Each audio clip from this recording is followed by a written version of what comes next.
Welcome. This will be a quick video on how to set up fantasy grounds. Have a group of friends that are going to be playing here very soon. So wanted to show them where to go, what to do, how to get ready, and a couple of the things that you can actually do with it. So if you'll bear with me, let's go ahead and get started. The website information and everything else will be below in the links. As to what you'll need to get, where you need to go, and what you need to do, along with links to Discord and a few other things that you may find useful. But this will be your starting page, fantasygrounds.com, their download area. You have a number of different options here. If you'll notice, you've got Windows, Mac, Linux, and even Steam. For those who use the Steam Deck or other Steam products, you can actually just download it there and play that way. So there's a number of different options here. I would definitely recommend then, once you're all set here and you found the page, to go ahead and actually create an account. The only reason I say this is you will not need to pay for anything. That is already done. I've purchased the license, which gives me the ability to have as many people join from anywhere. So all you need to do is just register yourself. That way, you'll be creating a username. And that username will allow you to join my server or any other server that's out there to be able to play with other people. So no cost involved for anyone who may be concerned. You just go ahead and register and then you download. So here's the registration page. Just go through the basics. Then in the download area, you can get the Fantasy Ground Unity, and I will be choosing Windows. As you can see, it popped right up there.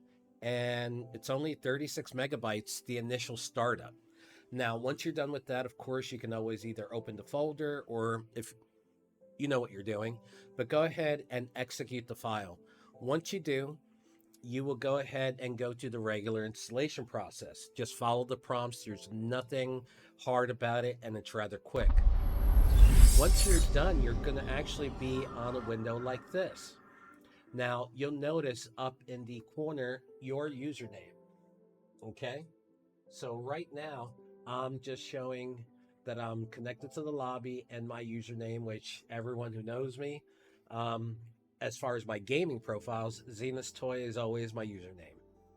So your username will be showing up right in this area also. Once you've gotten to this point, you'll go ahead and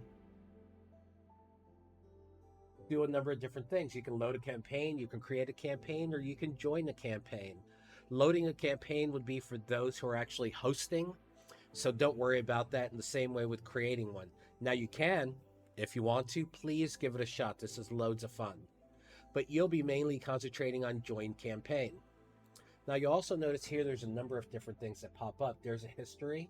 So after you join a campaign once, the history will be the campaign where you go to over and over again to be able to play. For us, for the first time, you'll join by the GM's name, which is me. So you would just type in here ZenasToy, and you would go down here to start.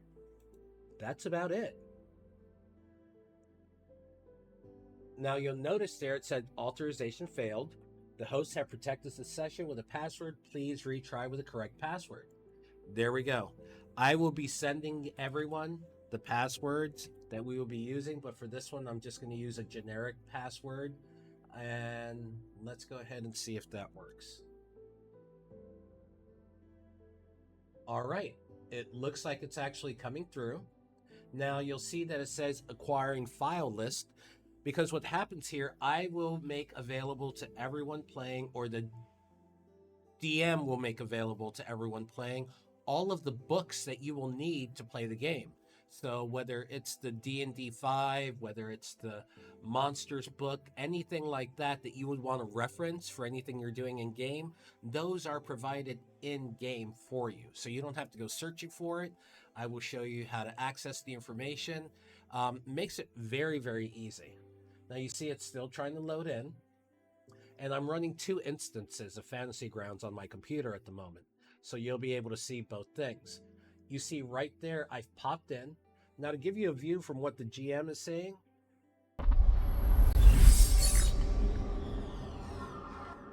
this is what I see. I just see that someone has actually come into the room. There's the name of the user, which is myself. And down here shows me the person connected, disconnected, and then reconnected. And if you'll notice, when you log in also, you will see, and I will be switching back and forth between screens, I do apologize. You'll see down here that it gives you a campaign setup, user manuals, user guides, forums, things like that, anything that's been purchased or loaded for you. If you click on the user guides, it will actually send you somewhere. So just say no to that. Just go to the next screen and you'll see the data modules. Here is where I've already preloaded everything for everyone to be able to use.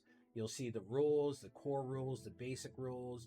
But just to give you an idea of what you would see, let's get rid of that real quick. We'll pop over to the main screen.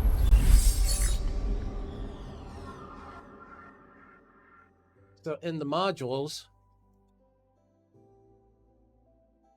you will see everything that's been made available. So down here, I will just go ahead and type player. If I could type.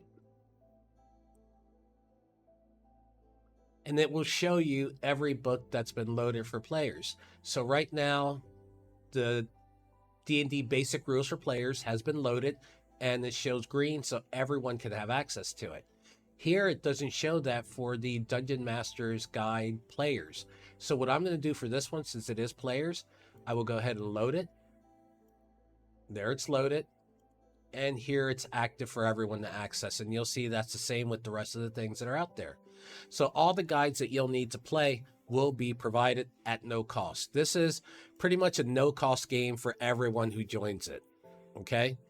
And to give you an idea of what you'll be seeing here, you'll be able to customize each and one of your characters. Up here in the corner, you'll see it says dice. If I click on the dice, it will actually open them up. The body and the text, it'll show you the color. There are a number of ones you can choose from.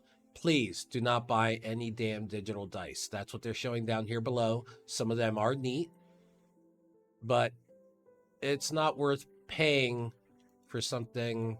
Well, at least for me, it's not worth paying. For you, maybe a different story. But I've chosen the simple one. Actually, I'll switch it over to this one. And to roll a dice, you just pick it up and throw it on the board. No chance of it falling off the table or going anywhere. Now, you won't see the dice roll out because it's a GM roll and I'm not showing them. But that's something else we'll cover later. You'll be seeing maps like this that will be popping up onto the screen for playing. You'll be placing your icon that you'll create with the character on the screen, and all movement will be done on here, and you'll be able to move your character yourself. Let's go ahead and minimize this sucker.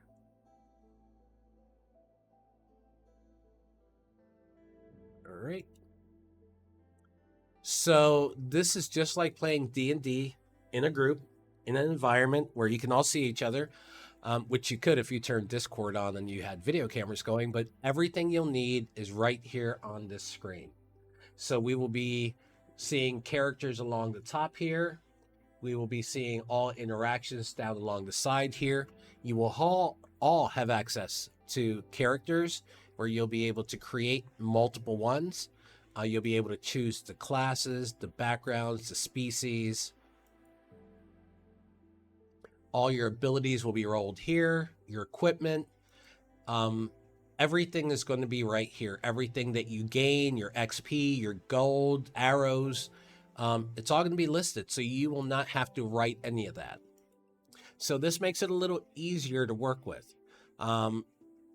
So yeah, that's about it for getting this all set and getting yourself into the game and getting running. And I will be covering a few more videos on how to create characters, how to do other things in the game. We'll be putting a video together also for Discord, because we will be using Discord to be able to communicate for my group. For other groups, you never know. But hey, it's been fun. If you have any questions, please post them down below. Be more than happy to answer any questions for you all. Also, if you don't mind,